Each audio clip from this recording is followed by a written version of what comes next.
여러분, 문재인 정부의 가장 큰 실패는 경제정책의 실패입니다. 그중에 부동산 정책의 실패도 아주 큰 것 중에 하나입니다. 그런데 이 부동산이 또 덜먹덜먹거리고 있어요.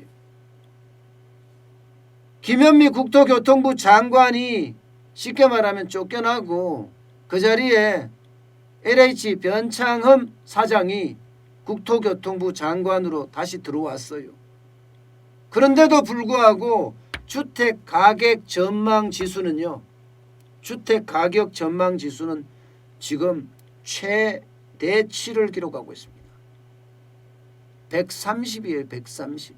역대급입니다. 역대급. 야, 이렇게까지 올라가리라 아무도 생각 못했다고 이야기할 만큼 지금 올라갔습니다. 11월 달까지 130이었지만 12월에는요. 이게 132까지 올라갔습니다. 132까지. 2013년 통계를 만든 이후로 최대치입니다. 이게 여러분 100을 넘어서잖아요. 100을. 100을 넘어서면 이겁니다. 이거. 올라간다는 뜻이에요. 올라간다. 100 아래면 내려간다는 뜻이고요. 그런데 지금 132가 돼요. 12월에는요. 132가 되면 이것은 내년에도 계속 올라간다는 이야기예요. 계속 올라간다는 이야기. 뭐 시중에 자금이 넘치잖아요. 그러니 정부가 어떤 대책을 내놓더라도 오히려 정책에 대한 불신 때문에 집값은 더 올라가는 그런 상태를 맞잖아요. 그러니 앞으로도 지금 부동산은 올라갈 수밖에 없다.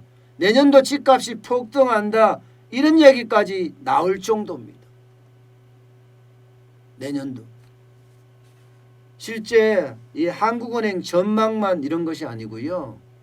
한국은행 전망만 이런 것이 아니라 전문가들도 지금 거의 비슷하게 보고 있습니다. 전문가들도 내년 집값이 적어도 1%에서 5%까지 상승할 거다. 심지어는 5% 이상 상승할 거다. 이렇게 이야기하는 사람들도 굉장히 많다는 거예요. 이게 KB금융연구소에서 조사했거든요. 공인중개사입니다. 506명을 대상으로 조사를 했고요. 여기에 부동산 시장 전문가 161명까지 포함을 시켰습니다. 그러니까 부동산 쪽에서는 대가라고 하는 사람들이 다 모여서 KB 부동산 보고서가 만들어졌다는 겁니다. 이 보고서의 내용이 핵심 내용이 이겁니다. 내년 집값 어떻게 될 거냐 했더니 64명이 1 내지 5% 오른다. 심지어 17명은요 5% 이상 오른다는 거예요. 5% 이상. 아니 내린다고 하는 사람은 그렇게 많지가 않아요. 내린다고 한 사람은요 그 많은 사람들 중에 5% 이상 내린다는 2사람, 1%에서 5%까지 내린다는 사람 5사람, 마이너스 1% 갈 수도 있다. 보합이 12사람이에요. 결국 대부분의 사람들은 내년 집값이 오른다는 그런 이야기잖아요. 여러분 주황색 표를 보세요. 내년 집값이 얼마나 오를지 그냥 이야기해 주는 그런 상황입니다. 그런 상황. 지역별로 그럼 어디가 많이 오를 거냐 이것도 물어봤습니다. 그랬더니 강남이 가장 많이 오를 거다. 강남이. 80%가 강남은 5% 이내에서 상승할 거다 이렇게 봤습니다. 경기 지역도 많이 오를 거다. 39%의 전문가들이 5% 이상 오를 거다 이렇게 봤습니다. 그럼 여러분 아파트 시장에서 집값 시장에 주택 시장에서 오르는 이유가 뭘까 하고 물었더니 한결같이 꼽는 게 말입니다. 공급 물량이 부족하다 이거예요. 두 번째 꼽는 것이 전세값이 너무 많이 올라서 결국은 전환 수요가 있을 거다. 이게 두 번째입니다. 결국은 이것도 공급 부족이라는 이야기죠. 세 번째는 규제 역설이다. 정부 정책에 대한 부작용. 결국 매물이 감소하기 때문에 여기서 나온다. 이게 19%예요. 금리 인하나 유동성에 대한 거는 16%밖에 안 됩니다. 결국 공급 물량이 28%로 가장 많았고요. 매매 전환 수요가 22%로 두 번째를 이었습니다. 이게 집값이 올라간다는 것은 전세값도 올라간다는 신호입니다. 전세값도. 반면에 전세값이 올라가면 집값이 올라간다는 신호가 되는데 지금 전문가들은요 33%가 내년에도 수도권 전세값 올라간다. 심지어 7% 이상 올라간다고. 7% 이상. 40%는 5% 이상 올라간다고 그래요. 그럼 전세값이 40%는 5%, 33%는 7%면 거의 73%가 전세값 올라간다죠. 결국 집값도 올라간다. 이렇게 될 수밖에 없는 그런 상황이라는 이야기입니다. 여러분, 게다가 이 변창흠 후보자의 어떤 정책을 보면 집값을 올라갈 수밖에 없다. 이렇게 전문가들은 이야기하고 있습니다. 왜? 정책이 변한 게 없다는 겁니다. 단지 변했다고 하는 것은 서울 도심 고밀 개발을 하겠다. 용적률을 적어도 300%까지 올리겠다. 이렇게 이야기를 합니다. 그런데 이게 서울 도심 고밀 개발을 하는 거 박수. 공급을 늘어나기 때문에 박수예요.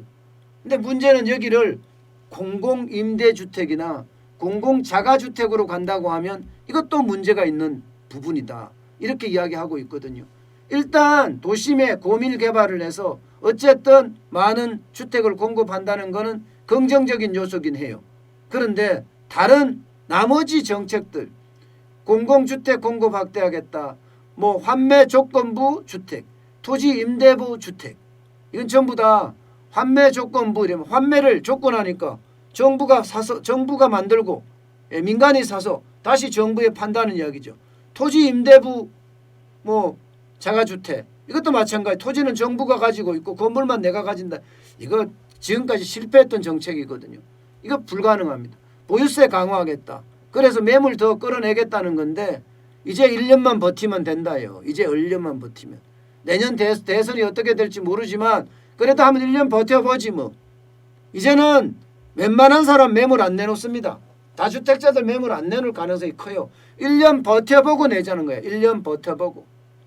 또 부동산 정책이 어떻게 바뀔지 모르고 대선에서 어떤 방향으로 흐를지 모르기 때문에 이제는 뭐 부동산 정책을 써도 안 먹힐 거다 이런 이야기가 나와요. 여기다가 규제 위주의 정책을 계속 한다고 해. 안 그래도 지금 많은 사람들이 부동산 정책에 불신을 하고 있는데 또 규제?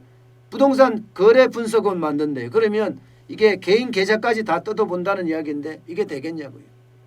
결국 문재인 정부는 부동산 정책은 대실패로 끝난다. 이게 결론입니다. 문제는 대실패로 끝나는데 얼마만큼의 대실패로 끝날 것이냐가 문제입니다. 보시는 것처럼 노무현 정부 때는 2003년 2월부터 2008년 2월까지 하면 56.5%가 서울 아파트가 올랐습니다. 서울 아파트가. 지금 현재까지 문재인 정부는요. 2017년 5월부터 2020년 12월까지 하면 38.3%가 올랐다는 사실이에요.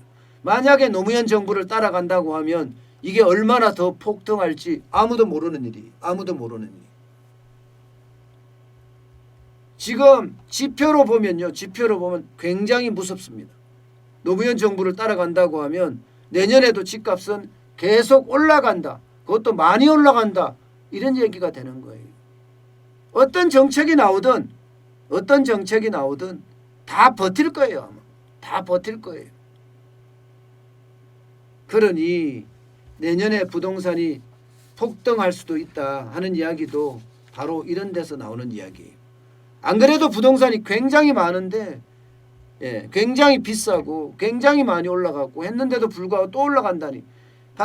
이명박 정부 때 내려갔습니다. 마이너스 3.1%. 박근혜 정부 때 10.4% 올라갔고요. 그러니까 이명박 정부 때처럼 다음 정부는요. 이 공급 중심의 정책을 쓰는 그런 사람이 대통령이 돼야지 부동산이 잡히지 않을까. 저는 그렇게 봅니다. 공급 정책을 써야지. 그렇지 않고는 공급에 장사 없다고 했잖아요. 그렇지 않고는 제가 봐서는 더 올라갈 수밖에 없는 그런 상황으로 점점 갈 수밖에 없다. 저는 그렇게 생각을 하고 있습니다.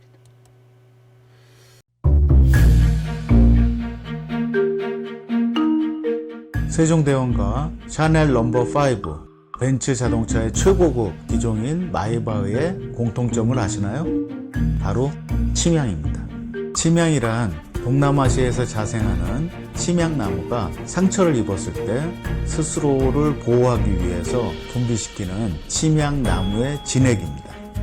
진침향은 태국산 침향과 러시아산 녹용, 그리고 국산 홍삼, 백봉령, 산수유, 당귀, 숙지향, 꿀로 이루어진 침향환으로 만성 피로나 또 스트레스, 기력이 저하된 직장인분들, 또 수험생들, 연세 드신 어르신분들이 드시면 좋은 환입니다. 진침향 여러분들께 자신있게 권해드립니다.